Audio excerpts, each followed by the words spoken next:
All right, Sydney. So thank you again just for sharing your time with us.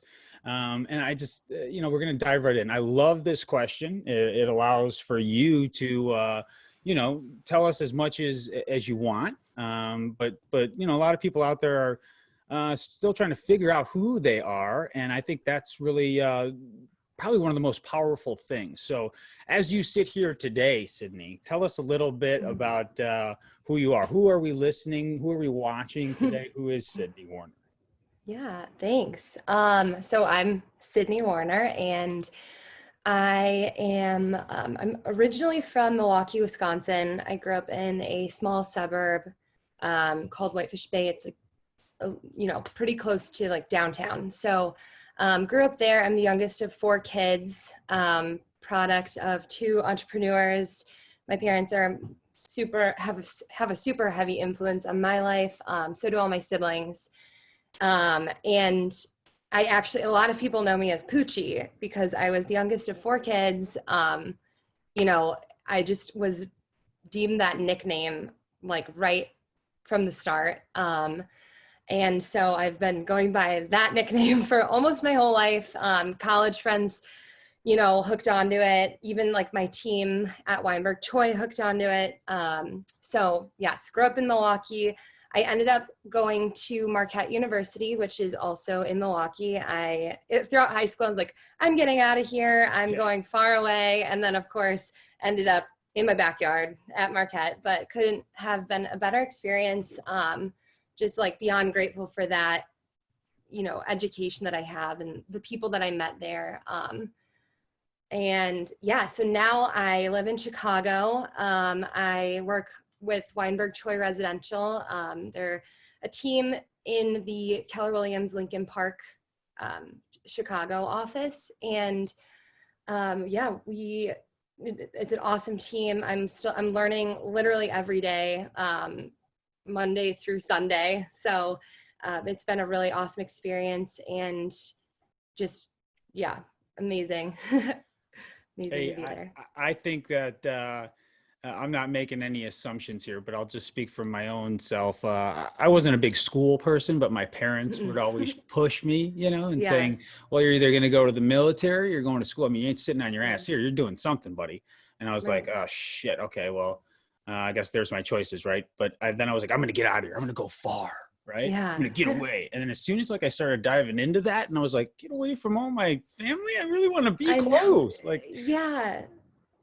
That's a good thing. I mean, you had a good family, Yeah. And I think that drives us though to find the same feeling elsewhere in life, right? Mm-hmm. Good or bad. Some people that are brought up in broken homes, whether it was physical or emotional, they look, unfortunately, for that. Right? Sometimes that's the case, unless somebody interjects or whatever. But to hear that, it sounds like you have landed in a place of business that also, I would assume, resembles a family and somewhere where you're constantly learning, like in a home, right? I mean, so what makes Weinberg Choi a place that you seem to be so happy at, and that resembles what you knew to be your safety net and your upbringing, if you will, of comfort? How did they develop that culture?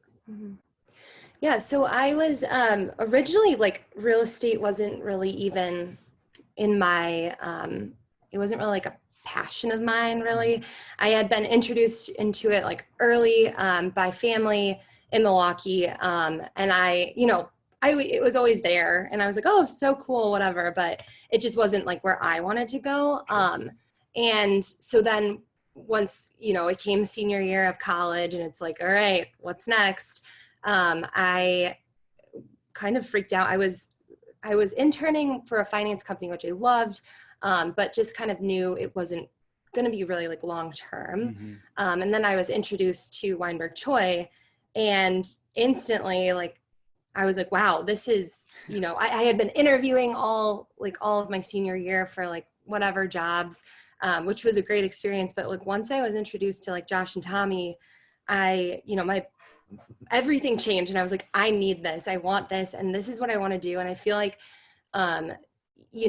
the team is awesome. And I could already just feel that from the initial phone call I had, which like definitely just, it draws you in. And like you said, going back to that, being the youngest of four, I am a homebody, but I knew I needed to get out of Milwaukee. I knew I wanted to.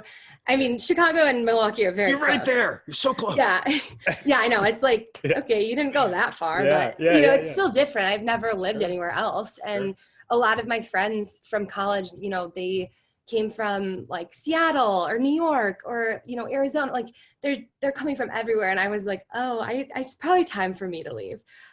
So I, you know, once I was introduced to Josh and Tommy, I was like, wow, this is just like this, it feels more comfortable than anything else, even from like a phone call. So then once we kind of started like the process of just, you know, me meeting the team and seeing if it was a good fit, it was like a perfect fit. And we had like a group interview. It was like probably, it was probably not the whole entire team, but most of the team members were there. And it was just like so much fun. Like I was obviously nervous going into it, but then like afterwards I was like, that was fun. Like I want to do that again. And so how did that just happen? Right, exactly. So it just kind of was like that culture was just a win-win with like me and the team.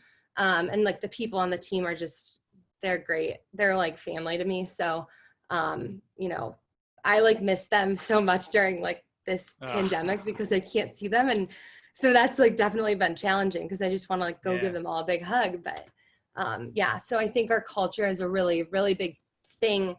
And that's what kind of leads our team to success. So that's huge. I mean, so just hearing you say that you missed them, I'm like, wow, oh my God, that's awesome, you know, because you don't find that anywhere. And what I'm hearing is that it doesn't matter what business they were in. Now, obviously you applied to a specific job, but they could have been selling tomatoes and you probably would have been like, I'll do that too. Like whatever it is that you people are doing here, I'm in, right? Like, exactly. Let's go.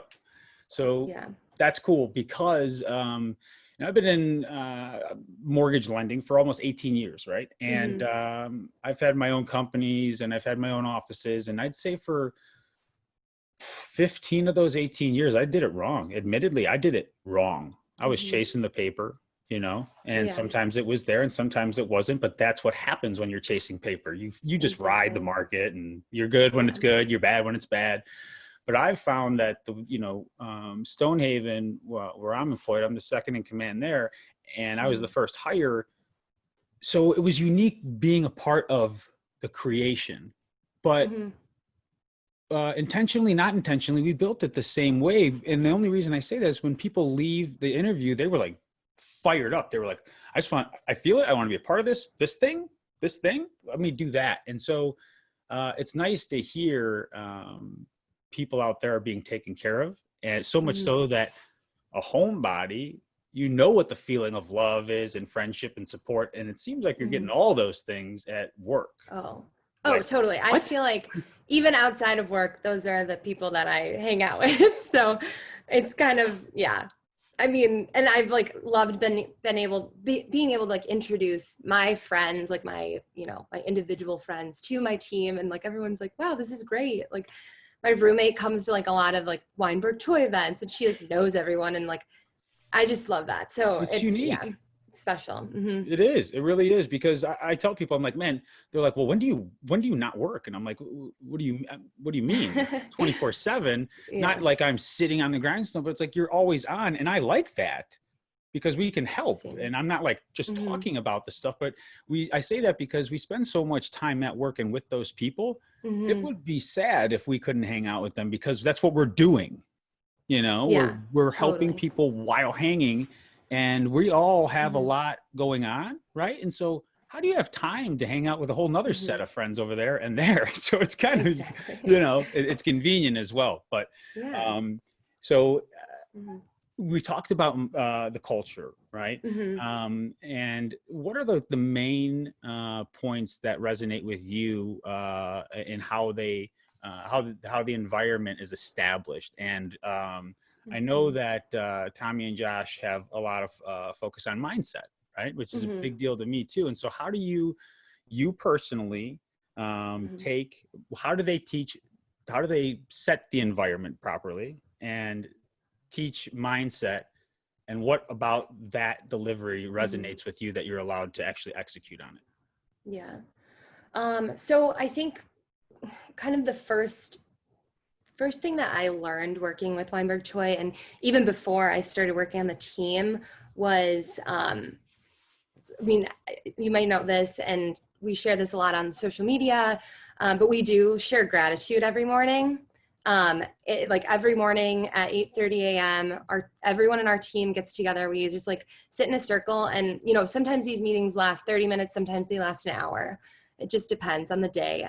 But we all go around and share gratitude. And I'm not gonna lie, like I've told this to my team before too. At first I was like, I just have never heard of that. Like a team, like a business team literally sitting down together every morning when there's so much to do and like sharing with each other what they're grateful for. And sometimes it's as simple as like, I mean, today Josh Weinberg was like, I'm grateful for blueberries because his son loves to eat them. But then like, sometimes it's, I'm saying how grateful I am to have like a roof over my head. So it's something like huge or something small. And I think that, it's always something that I've always been taught throughout my life, just to like recognize those, what we have and what I'm blessed with. But, it's always said, it's not always done. And so really implementing that into my life, and then throughout the day, just thinking about like, oh, wow, that was like, that's definitely something that like I may take for granted.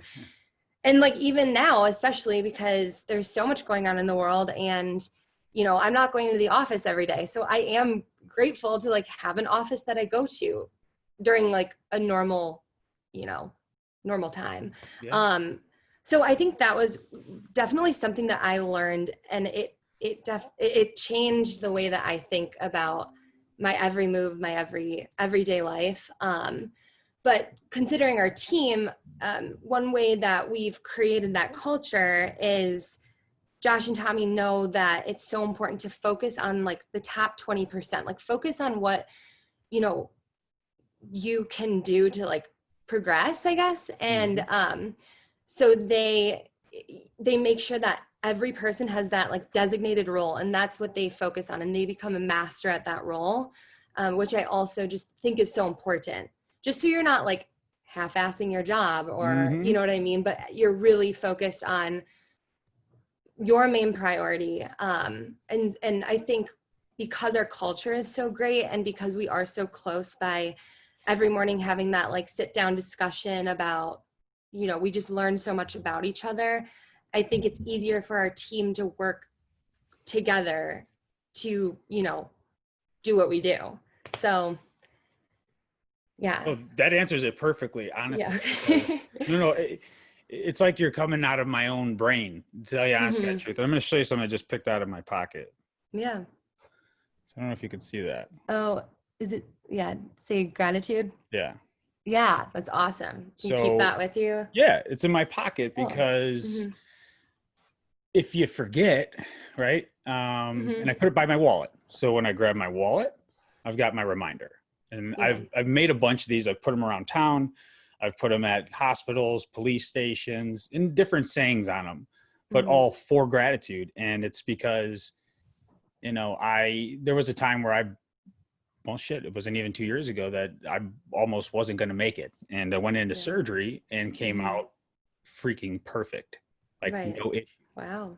And so it gives you perspective, like boom, like I always had it for 18 years. I was sick and going to a cancer center to get iron for I didn't have cancer. So it was like, what a gift to walk into a cancer center 5 days a week, get iron infusions when guy to my left, woman to my right, breathing machine, getting poison. And it's like, man, what are you worried about, kid? Get the fuck, get up, go out, go to work because you can and go do your thing. So for me, this little rock is a reminder because it's with my wallet if I haven't written it down or, spoke it or prayed it or whatever. And then at night, I do the same thing.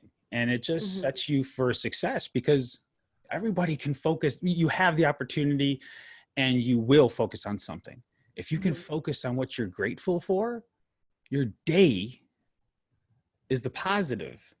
Exactly. You set in motion the positive things. And if you wake up and you go, oh shit, I'm gonna get it on a Zoom meeting at 2:30 with this guy Mike. I don't even know who the hell he is. No, I was excited today, but you know what I'm saying, right? You're like, no, oh, I know. Up until 2:30, you're like, oh my God, Jesus. You know, like you carry what you think about, and thoughts become things. And so I think it's super, super powerful to say I'm grateful for blueberries, because I wasn't gonna interrupt you, but it's just as important as the roof over your head. Exactly. Because it's just being grateful. It's not the blueberries or the roof. It's that you are grateful. And so anything after that doesn't matter. It doesn't matter. I'm grateful to be grateful, right? Like that's it. Yeah. So I don't know, that speaks to me. It gave me a little bit of goosebumps, if you will. So. Oh, good. Yeah.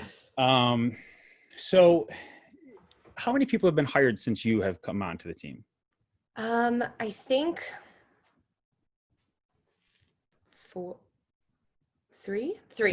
Okay. I believe 3. Yeah.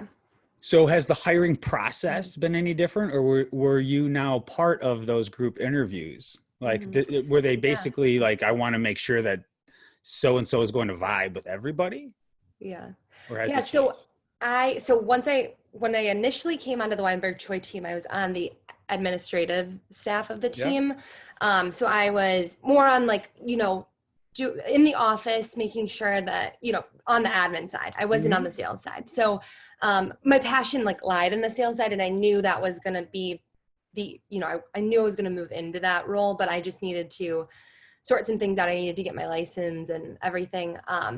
But so I actually worked with Josh and Tommy a lot on the hiring side of it. And yes, I was in those group interviews. And I remember we interviewed someone like literally like 2 weeks after I initially joined the team. Okay. And 2 weeks is not a long time. I was like, am I okay to be in this meeting? But everyone was like, yeah, like you're a part of the team. Like, wow, that's great. And that's something that I think is cool. Cause I, in all the interviews that I did throughout college and, trying to figure out what I was going to do post grad, I never met with more than like 2 people. And it was always them just like grilling you with questions, which isn't a bad way to interview people, but it was just moving into a group interview was just a new thing that I had never experienced. So, it's cool. And then we all get to give feedback and see, it's always pretty positive because our team is like, it's just a ton of like really nice people. But it's just a good way to measure how well someone fits with the team. And that's something that I love about how our team was built, is just by making sure that it, whoever does join it's just a really good fit, So. Yeah, it's so important. It's so freaking important, because you can have 15 unicorns and they come together and their horns just poke each other's eyeballs out. You know what I'm saying? Right. Yeah. Or you have 15 unicorns that all back in and they're just like, what's going on? How do we fly together? You know what I'm saying? And I love the fact that, people listening can take a lot from this, because it's like, for one, slow the fuck down. There is a lot of talent out there, but the power, just like it is in business, is understanding that you have a tribe and that you should celebrate in it, chant in it, dance around, do whatever the hell you do in your tribe. And those that are like-minded will be on board. You'll have a whole lot of fun with them transacting, and you'll be able to deliver on their expectations, right?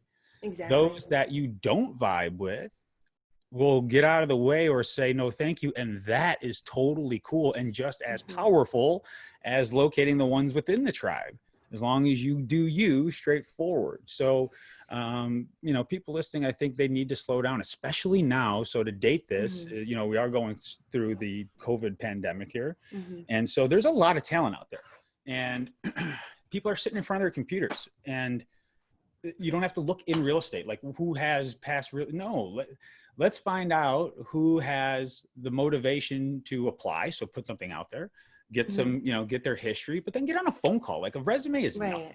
A resume is, it's just like, just a knock on the door. You know what I'm saying? And so, and obviously you do, but it's important that people understand who they are and then go after what it is they need and not settle. And so that kind of leads me to my next question. You've told me before we started recording that you've transitioned now. You've transitioned from being administrative to now actually being a realtor, which congratulations, fantastic. Thank you. You're welcome. And it's interesting. I didn't even think about it till now, but like when I was 18, I started making cold calls for a mortgage guy, and I got paid on how many social security numbers I got. Oh my gosh. So he could pull credit. Like that was his measure. I didn't even think about that until now. But grassroots, kind of like, I knew the business from backwards, forwards, left, right, good, bad, processing, sales, all that stuff. And it made me really good at what I do. And I think the best people come from where you came from. You started at administrative. You started 2 weeks in holding the key to the culture by way of saying, yeah, I like that person and they were shitty. You could have messed something up, right? But like, you had a lot on your shoulders right away. They activated you pretty quickly, which was, I think, is fantastic to hear. But you know how to do your own thing. You probably know how to go live with a listing. You probably know how to change comments and, not do certain things and make sure that, there is a flow. And so you can be self-reliant. So tell me the value of being an expert, not only on the front end of sales, but tell me the value of your past experience within administration and how it's allowed you to have confidence or be successful out the gate as a realtor. Yeah, that's a great question. So like a little bit more about me is that I am like such a people person. I get all of my energy from people. I've taken the Myers-Briggs, like 16 personalities, like twice. And sometimes I think there's like a couple things that change on it, but I've always been 97% extroverted. And so that's just like, and so, yeah, it's just, I feed off of people's energy. So stepping into an admin role was definitely challenging just for me because I'm kind of go, go, go all the time. And I love being around people and I love, talking to people and learning about people. So obviously a sales side is probably a little bit more set for who I am. But I'm so like happy that I had that admin experience because even though, there were certain things that I was like, I don't know how to do this, or I get stressed out. I'm not like always the most organized person, and you need to be super organized for that role. I learned so much and developed so much in my like organizational like mindset and like, kind of, sorry, I'm like, what am I saying? Yeah, so it did really help me just learn like the back end of the business and what really goes into it rather than just like the sales end. And so, and our team does a lot of like marketing and we do a lot of like community outreach. And so it is a lot of work to just run a team of 12 or 13 people. And so I'm just so happy that I had that experience and then transitioned into the sales role because it gave me a better idea of what was going to come for me and how I can do even greater in my role now. It's awesome. I mean, and I would bet that if we tested, we would be all very freaking similar because that's what I'm heavily invested into coaching. And sorry, I got shit all over my hat that I didn't realize, but it's just what it did for me was like to acknowledge the fact that, okay, well, you do have to slow down and you do have to get the systems and processes in place so that when you go out there and sprint on the front end and you collaborate and you network with all of those people that you have established over the years, that you can actually serve all of them. Because if you are out there doing your thing and people like you, well, hell, they're going to give you a shot. Right. And if you just so happen to kill it at one event and you got 8 people and you're like, can somebody help me? And this and that. Well, you don't have to any longer because you can slow down, understand what the back end looks like, know that you have to input things a certain way, and you can lose opportunity if you can't move quickly, especially with people that are motivated, as you well know, right? I Yeah, want to go out totally. today. Let's go right now. Well, Right. okay. If you can't locate the properties quick enough, print the Mm-hmm. information you need, right? Get the Yeah. neighborhood, like, you know where to grab all that stuff. You can Mm-hmm. probably grab a marketing piece if necessary. You can grab the school, whatever is important to them. Exactly. And I have a Yeah. lot of agents that we work with that are scrambling, and Right. it's unfortunate. We have a lot of resources for them. So I guess it's good in some senses, because it's like, oh, you don't have access to this or to that. We'll use this and use that. But it's like, how do you not? Mm-hmm. You shouldn't feel like you're scrambling. So how do you manage all the marketing stuff that you guys do? How do you, like, so Yeah. you guys do market, we see over on social media all the time, and it's Yeah. really, really well done. But how do you manage all of what's going on and not have the half-built bridges or the shiny objects that, Yeah. distract you from the main Mm-hmm. thing, keeping the main thing the main thing? Yeah. So our team, everyone on the team has like a designated role. Everyone has their one thing that they focus on. So my main focus is to be a buyer agent and help buyers, find the perfect home and, lead them through the transaction. So that's like my one thing, but you're right. There is a lot of stuff that comes into it, and a lot of distractions. And that's something that, I'm learning and getting better at every single day.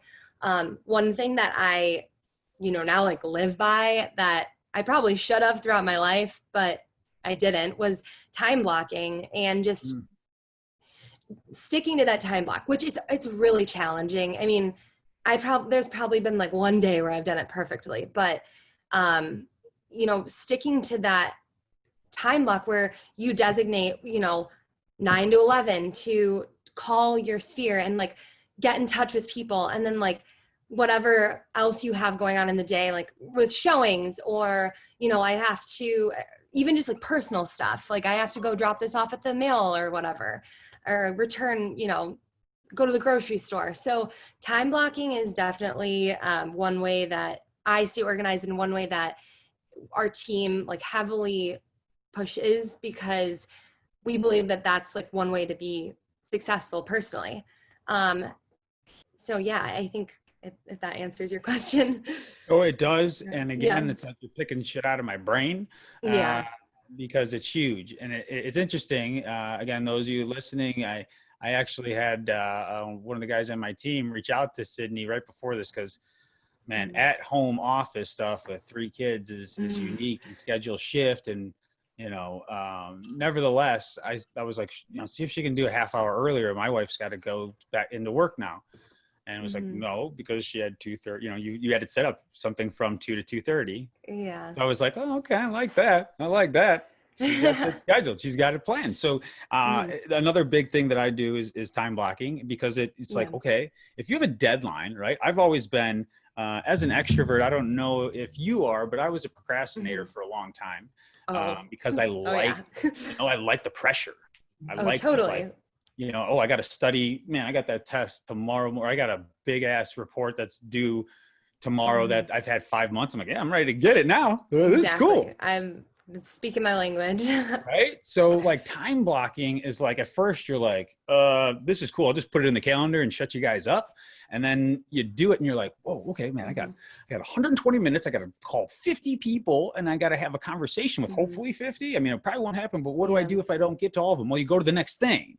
Right. You're like and for those of you that don't know what the one thing is, and Sydney and Weinberg Choi are with Keller Williams, it's what is the one thing that by way of doing it makes everything else easier, or not necessary at all by way of doing it. Right. I mean, maybe I didn't say it verbatim, but essentially that's it. What is the one action in the day that you can do that's going to make everything else after it easier, or not necessary at all? And it really is. I don't give a crap what you're doing, kids, real estate, bowling, time block. Time block. Exactly. Yeah. You have to. So I can appreciate that. So how long have you been on the realtor side now? So I have been on the sales team since like middle of February. So Okay. pretty Okay. recent. Yeah. Yeah. Yeah. But it's just, it's been a amazing experience other than, the big obvious, which is the Yeah. pandemic, which has definitely been a challenge, but not as much of a challenge as I thought it would be. Like I'm still very busy, um, working with clients, reaching out to people. Um, so yeah, it's been a couple of crazy months. Well, you know what, and I say this openly without reservation because doing this business or being in this business for 18 years, I've seen a lot of the up and downs, right? And Hmm. I've always loved it, so I've never gone anywhere but doing mortgages. That's all I've ever actually had as like a career, right? Yeah. And so you see in times like this a cleansing, and sure in every industry, but Hmm. in this industry, a lot of the people that were just kind of doing it as a hobby or half-assing Right. it find out that, whoa, this isn't just free money out there, like Oh it's yeah. hard. It is hard. Yeah. You have to have the systems, the processes, and then the Hmm. right people in place, and then doing the right Hmm. thing enough times, or having automation take over so that you're showing up enough while all the other traffic is out there. And so for me, and likely you and probably your group, it's not an issue right now. Like it sucks. It's a real thing, the pandemic, Hmm. but the other virus, which is so much more powerful, is fear, man. And Oh, totally. Yeah. people are, in my opinion, going to be a lot more, there's going to be a lot more collateral damage in the way of Hmm. fear, than the actual disease Right. or the Hmm. virus. And so what do you do Hmm. to not be fearful in this market, to push forward, Yeah. to stay in front of your clients, and to continue to deliver value at a time where you have Hmm. a you have an audience? I mean, everybody is at their computer, and if they don't have a computer Yeah. now, they do, and they even might have a webcam, because Right. you can't buy one on Amazon. I know I bought a few Hmm. before this hit, and now they're all triple the cost and will come in 3 months. But Hmm. how do you take advantage, stay in front of those people, and deliver value, and let them know that you're around and care in a time like this where we haven't Hmm. experienced this before? Yeah. So, kind of going back to the time block thing, I know I kind of mentioned like 9 to 11 is my time block for lead generating. And lead generating is where I, touch base with my sphere and also, people that my personal sphere, obviously, they're my people, I love them, but I also want to reach out to people that, I don't know as well. And moving to Chicago just I'm almost coming up on a year, so I'm fairly new. But I've met a ton of people, and obviously I want to get to know these people and be a resource for them in any way that I can. So just using this time to call them with an actual intention. I'm not calling just to be like, hey, like, you ready to buy a house? Because not a lot of people are, it's because that Mm-hmm. Mm-hmm. notion of fear is just surrounding, it's surrounding us. And so um I'm just calling with like an intention and just being like, hey, like, just checking in, like, how are you? How's having the kids at home? How is work going, like working from home? Are you, what's your deal? And just making sure that you're calling with like that genuine care rather than, a different reason, because that building that relationship is way more effective for my business and for just business in general than, calling just to get a result right away. Yeah. So, And um, yeah, you hit it though. It's like that's the new weather. That's the new weather question. You don't, if you have nothing to say at all, you better not ask them how the weather is or what they think about the weather. Just ask them how they're doing right now, exactly. and what are you doing to stay sane, and you'll open the floodgates. Maybe Hmm. nobody's asked them, but what a way to connect, right?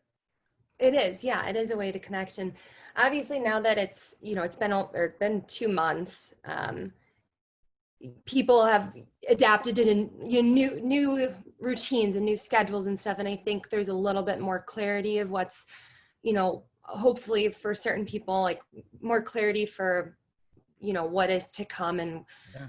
what they can do to stay sane. So I've noticed like a lot, because I've been checking in with these people, you know, a couple times throughout this pandemic, and it's changed. The mindset has changed. People are a little bit more positive. They're like, oh yeah, I went for like a 6-mile walk, or, you know, I did like a social distance little like happy hour with my friends, and we sat in our trunks and just drank some wine. Like, you know, so I think people are learning to cope with it in a different way than they were originally. So it is a little bit more positive, and it's fun to kind of like shed light and see the progress. So I have to give the disclaimer, and even to say this, like I had another realtor, very successful guy.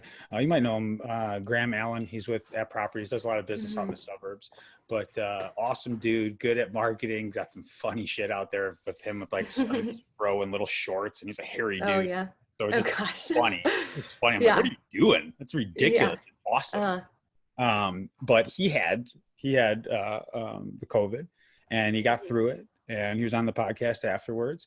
And I say that only because I feel bad saying this sometimes, but I haven't been directly affected by it. I haven't had anybody, you know, that's lost their life, but I love it. Not the COVID. I just love what's happening right now. I freaking love it. I love it. Okay. Why? Wow. Yeah. I was driving to someone's house and I go, man, it's crazy driving here. It's just so different out, you know, everybody's out, their families are together. You know, even like you take a walk and you would see a family move together, and they'd see another family they know, and they'd talk to the family as a family. You didn't see the kids disperse into 5 groups and everybody have 5 conversations, and then maybe the progress of the family doesn't continue.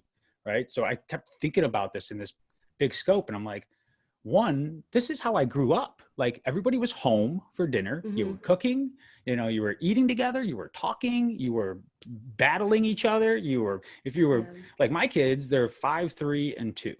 Okay. So they're figuring out the hierarchy. Crazy shit going on over here. Crazy. But they're figuring out the hierarchy because they're forced to. And that's how it should work. You have to fight. You know, some of my best friends, we fist fought before we fought. Because we were so similar that shit just you're 2 rams until you figure it out, and when you do, it's like, woo, this is fun. So I like the fact that people are being forced into being uncomfortable, because that's how I live. I try to find ways to be uncomfortable. And this is a freaking petri dish of uncomfortable, but it's also, again, such an opportunity to get back to your roots, you know, like I forget, there was a saying somewhere, but it was like, if you locked yourself in your house for whatever, 2 or 3 months, and you then look down at your hands and your garage or wherever you keep your things that you collect, you would really know who you are or what passions you have, because you'd be doing them more. And I look at my hands right now and I'm like, oh my God, I've got paint stuck in I can't get the stuff out of my hands. There's this and there's that, because you find yourself developing new found gratitude for your passions and how you can still do them while you're working and providing. So have you found anything while in quarantine or rediscovered anything about you that either you just liked to do and have been having fun, and or have been able to kind of share with, you know, your clients or your sphere when making those phone calls and saying, how are you doing? And just like connecting dots that you wouldn't have thought appropriate before in a business conversation. Yeah. I mean, I do really appreciate you saying that, because I do like hearing that perspective, because, you know, everyone's looking at this as such a negative thing, and it's definitely, it's just, it's a change, it's a shift. And so I was talking to my dad, and he, you know, he's close to retiring. Probably he would always say like within like the next couple years, you know, when I started college. And now I talked to him, and he's like, you know, he's considered an essential worker. So he's still able to go into his office for all of March and April. He didn't really go into the office. Now he's starting to go in a couple days a week, but he told me, he was like, I kind of like love being home with your mom all day. And like, I like being able to just enjoy where I live. And Yeah. I don't think my life is ever going to go back to what it was like. I don't think I'm ever going to go into the office Monday through Friday from, 8 to 6. And I think that's cool. Like I don't, and even on my morning meetings, a lot of people on our team have kids, and like, I love those kids so much, and they're always on our Zoom calls, and it's just like fun to like see them, and they're like crawling all over and no, but it's cute, and it makes me really happy just for people. I mean, I don't have any kids, but it just makes me happy for that extra time that you do get with your kids. And like my teammate Krista, she was like, it's gonna, the transition of like going back into the office every single day is going to be challenging for me, because I'm so used to being able to spend this time with my daughter, and my older sister and her husband, they have 2 babies, and it's cool to see them adapt to just that like at home lifestyle, and be like so enclosed just with family. And I do love that. But one thing that I mean, I guess I don't know if I've personally had like one thing that I've like really discovered throughout the pandemic, but I will say my mindset has drastically changed from day one to today. Just because I'm not gonna lie, the first 2 weeks of like at home, I was like, WTF, like I cannot do this. I don't like this. I wasn't very motivated. I was trying to do as much as I could, but it wasn't like out of like excitement at all. It was just kind of like, I'm just doing it. But once I kind of learned to accept it, it was more, okay, get back into a routine. Like, this is just the way it is. So you just need to figure it out and do your thing. And so I've actually been like working out more than I ever have. Good for you. Just not, I'm not like athletic. I come from a very athletic family, but I was born the least athletic.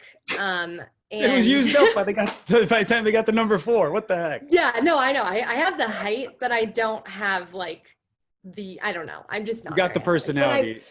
Yeah. So but I have been like working out and like going on long walks. And that's something that has really been keeping me sane. I also, have been reading a little bit more than I normally do. I like bought myself a Kindle just because, I don't know, my sister convinced me to get one. I was like, all right, whatever, I'll get one. And I've actually been reading more than I do, which is, it's a good hobby to have. But yeah, so and just, connecting with people and having these like long phone calls with my friends and Zoom calls, and my family has done like a million Zoom calls. And I have a sister and a brother-in-law that live overseas.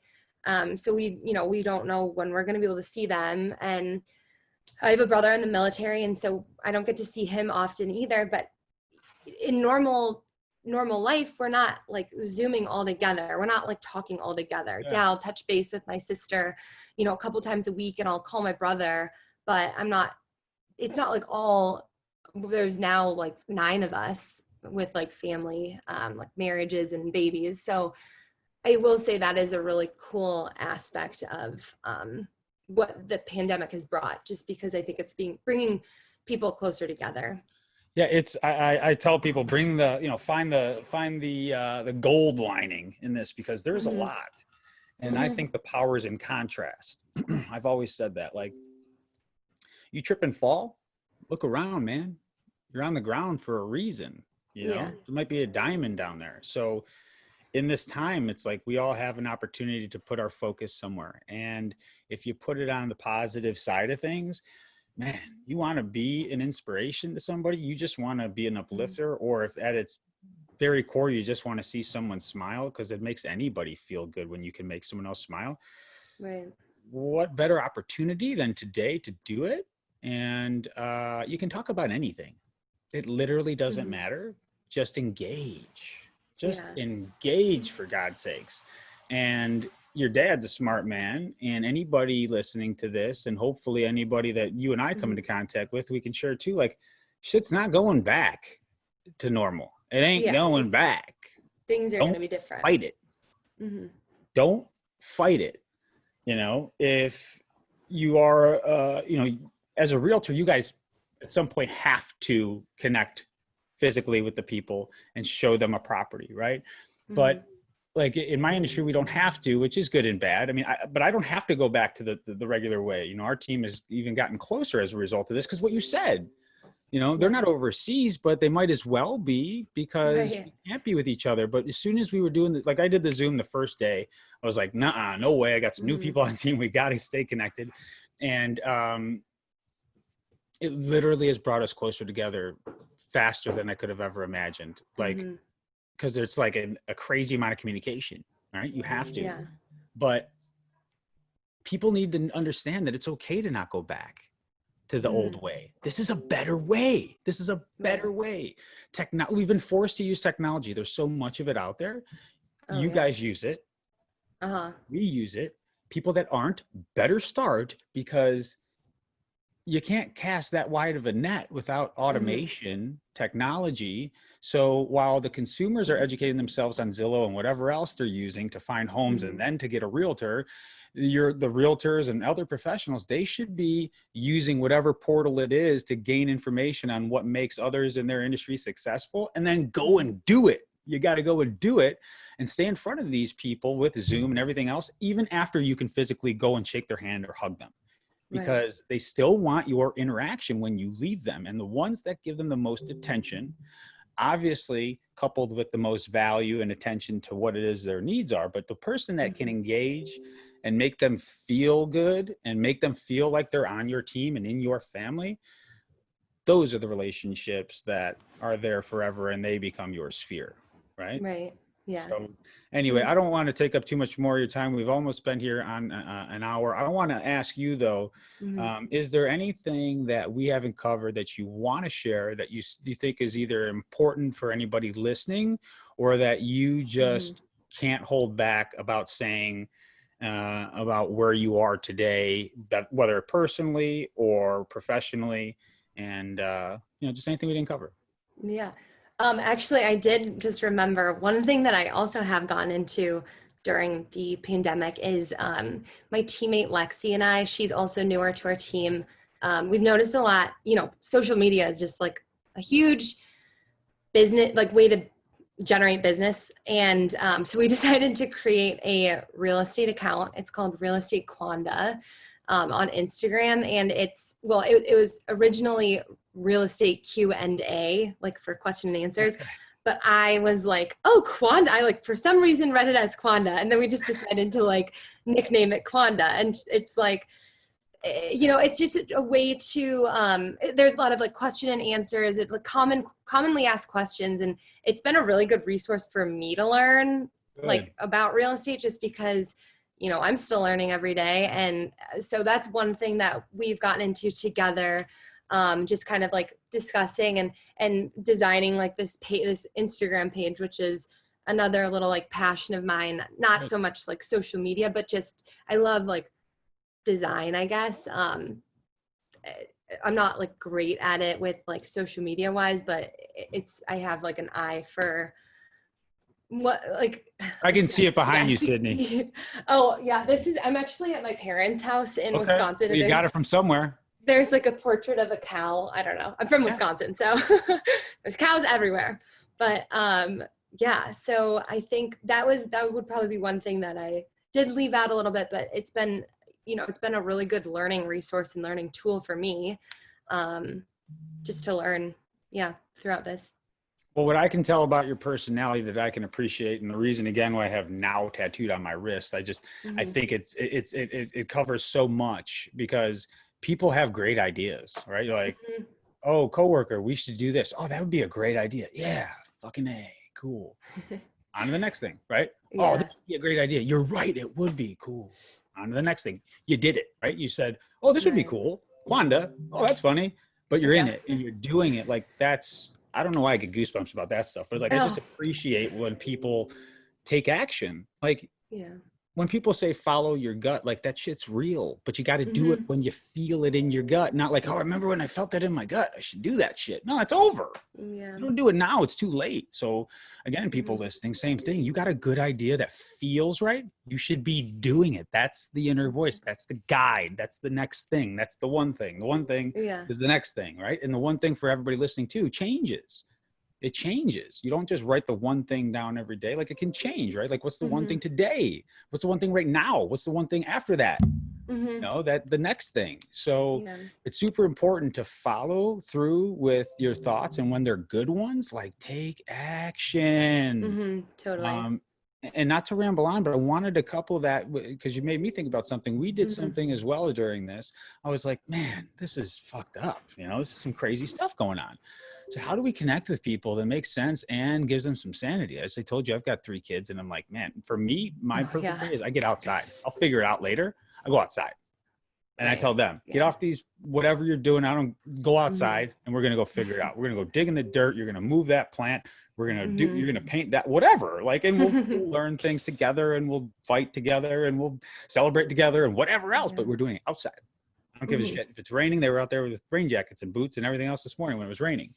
But we started a Seeds of Survival page and it's about gardening. Oh yeah. And I've always liked gardening, but it turned into this bigger thing, you know? And it's just, it was something that started with like, let's connect with people and let's make sure that like they can share some pictures of their kids, like digging in the mud, you know? And I was like, you know what? Let's not leave it up to chance. Let's send them all seeds. You know, so we started sending everybody seeds, either realtors, past clients, people in the community. I said, anybody can think of, send them some extra ones and tell them to send them to somebody else, you know, and then we'd swap. You already got these ones. You don't like those ones. You're allergic to something. Let's swap them, post pictures. You know, you don't know how to garden, go on the website.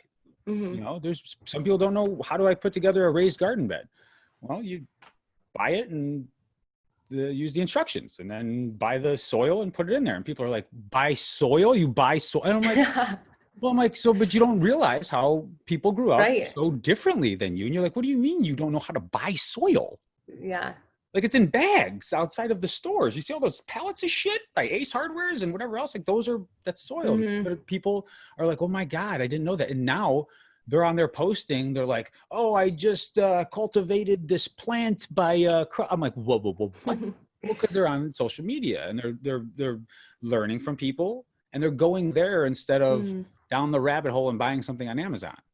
So I think it's just cool right now. And I'll leave it with this is to be organic, to be true to yourself and understand being you is the power. So activate people by letting them know it's okay to be them.